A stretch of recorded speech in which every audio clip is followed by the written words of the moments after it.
We put people in that were great, and we put people in that weren't. I now know Washington probably better than anybody. I know the good ones and the bad ones, and we will have really great, strong people. I already know who they are, but we will have really great, strong people. Okay, in 2016 you said that. I'm going to surround myself with only the best and most serious people.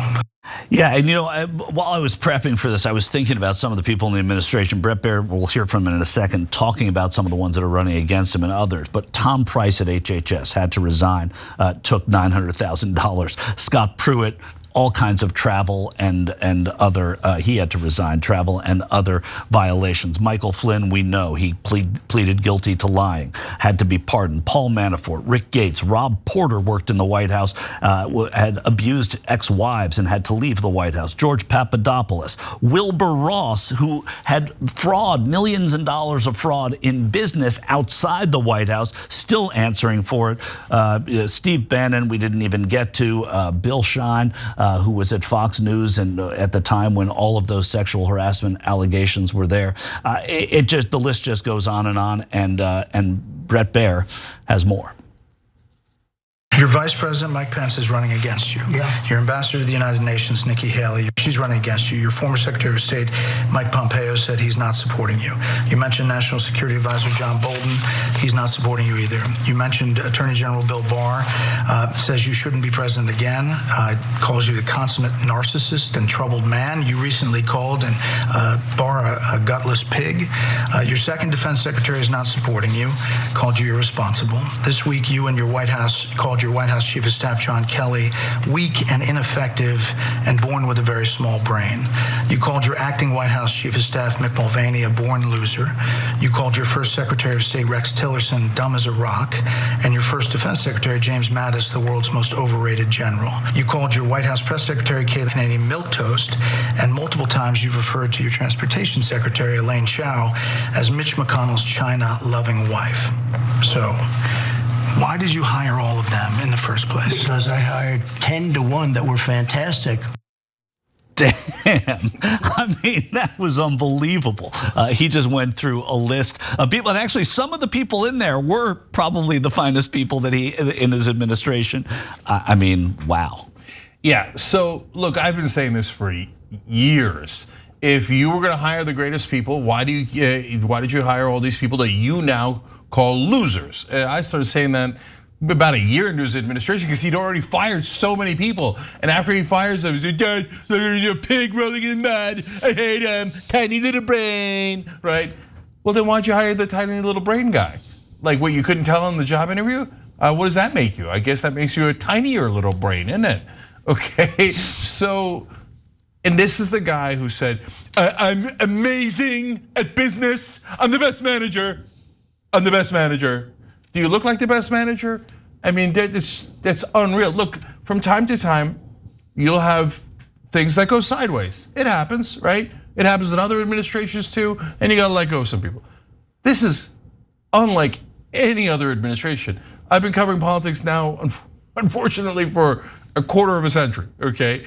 And I've gone through all these different administrations, and they had their little hiccups here and there.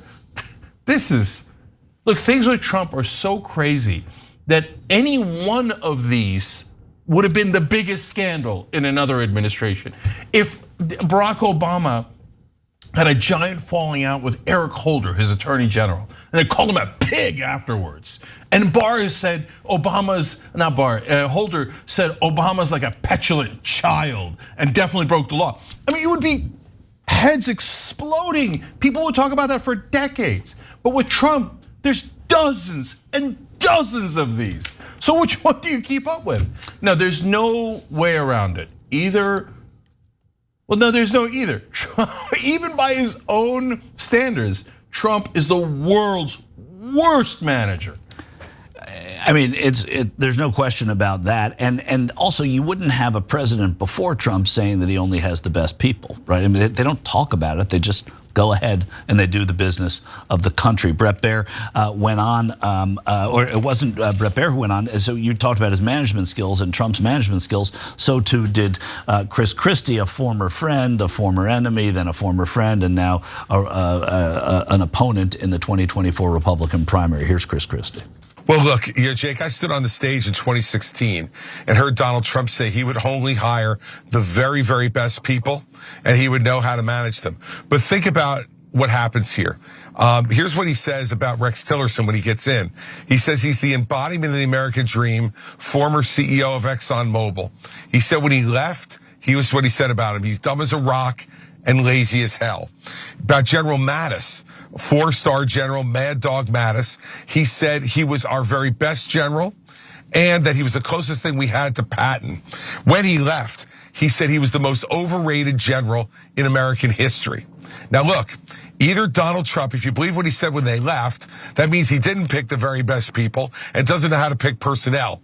If you believe what he said at the beginning, the great stuff, then this guy is the worst manager in the history of the American presidency. Who rates generals? That's what I want to know. Where are they being overrated, these generals? Again, I mean, this is Chris Christie, who knows him pretty well, talking about exactly what we're talking about. Yeah, no, I'm in a fantasy armed forces league. And, right. Yeah, and I had Mattis in the second round, but when Trump hyped him up, I had to panic and I got him in the wrap in the first round. Right, well, I got Petraeus and it killed me. Well, I don't blame you. Okay, so listen, guys. On Chris Christie, he starts the talking points. This is a new thing, okay? So that was before the Bret Baier interview. So, look, let's be honest. Mainstream media and Chris Christie are tag teaming. Not mainstream media, corporate media, because right-wing media is also involved, okay? They're all tag teaming against Trump. Let's keep it real. And now they're right to, they're finally saying the things they should have said years ago, right? But Chris Christie was his lapdog earlier, like, slobbering around on the set behind him when he was running in 2016 and was bitter that he didn't get picked in the administration, et cetera, et cetera. So I'm giving you all of the context, but, and Chris Christie is put up by corporate donors, et cetera, all of the context and being super fair and honest about it. Now, having said that, Christie's actually tough. So he goes, I don't know why these idiots aren't saying it. Hey, he fired everyone. And then he called them idiots afterwards. So who's the idiot who hired him, right? It's such an obvious point, and like I said, we've been making it on the Young Turks for now maybe 5 years straight at least, right? But once Christie says it, it then cascades throughout the media, and eventually gets to Baier asking Trump about it, and then he looks bad, and he looks bad in front of a Fox News audience.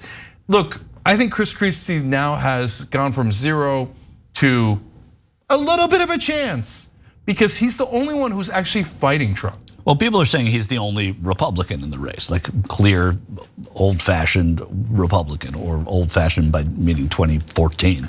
And so I think that's what can help him. Clearly, he's a complicated guy in the way he's perceived. Also, the way he's running. He's going after Ron DeSantis harder than he's going after Trump. But to what you were saying, Cenk, is all you have to do is say something about Trump, and it makes these ripples, and everybody's paying attention to it. So that's why people are paying attention to Chris Christie. For his part, Baier was saying that this was all happening. Trump is saying the only reason that people are actually going after him now is to make money. He cited Alyssa Farah joining the View, the television show, and Bill Barr writing a book. Again, it's kind of weak sauce. He also, Bret Baier pointed out a tweet from DeSantis PAC spokesman Steve Cortes after Trump posted about John Kelly. Cortes said, very serious question, who would work for Trump? Goes to what we were saying about who would represent Trump, right? If he wins, what people of gravity and substance would volunteer to work for his administration, knowing how viciously he's attacked nearly all his former senior staffers. He's spelled viciously like viscously. Again, we have Angel and Angle, some spelling issues in the former administration. But he's saying that Trump said, well, I didn't give Cortes what he wanted, so he jumped ship. Again, you're seeing these Trump excusing this, but real points being made. Who would honestly work in a Trump administration? Well, we know who would. Yeah, he's gonna pick like goons and mafiosos, et cetera, because no real person now is gonna volunteer for this. I mean, for so long they were like lambs to the slaughter. They'd all go in thinking, oh no, I know he looks crazy in public, but privately he's probably a genius. And then they get in and they're like, oh my God, he's worse than he is in public. Total, utter lunatic. And they'd run with their hair on fire, and yet everybody, but back when he was president, they wanted that power and fame. That's the one thing I'll agree with Trump on. All those people that are now all over TV saying, oh yeah, I had my problems with Trump. No, you didn't. When he was president, you loved it and you milked it for power and fame and money. And that happens in every administration too. People who worked in the Bush administration wrote books that were critical of Bush. People who worked in the Carter administration, same thing. That's what happens. I cut you off, but I think before we leave this, we should give 25 seconds to Bret Baier and what it means that he gave this interview, what it says about Fox. It was a pretty brave interview within his building, more than it was in the world. He did what he should do. Journalists should push back against the truth on Trump. It's never too late to start, and he did it. Yeah, and I gotta say, I thought Trump was more respectful of Baier than he was of Caitlin Collins. And it might have to do with the fact that he was on Fox, and it might have to do with the fact that he's a white male, right? As opposed to Caitlin Collins, who's a woman and he loves cutting women off. He tried to cut off Baier a couple of times, but he backed off and let Baier say these long and damaging questions against them. But yes, look, I don't think that the news people on Fox News are straight news people. I think they're still involved in propaganda for the Republican Party. And he did say throughout the interview, oh, your defenses are fair, right? Yeah. So I mean, he's not a hero, but he did something we don't see people do. Yeah, and I think that's important. No, but that's a long wind up to, I'll take it. Yeah. And that's a lot better than almost everyone else on Fox News. And he asked them some really hard questions that Trump had terrible answers for. So credit where credit is due.